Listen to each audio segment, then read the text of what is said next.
start, my name is Rico J. Sanson, a grade 12 student of Kapisa National High School. So first of all, I just want to say thank you to Arts Initiative Zamboanga for making theater happen in our school.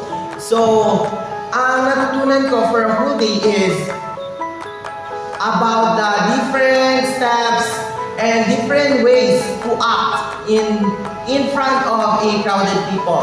Natutunan ko din kung paano mag-act with expression and lagyan ng story yung ina-act nyo. Also, I'm happy to be a part of this theater because I love to act. I also love to expose my talent in a crowded people. And also hoping this theater will continue for other children or students can feel what I feel this day. Thank you.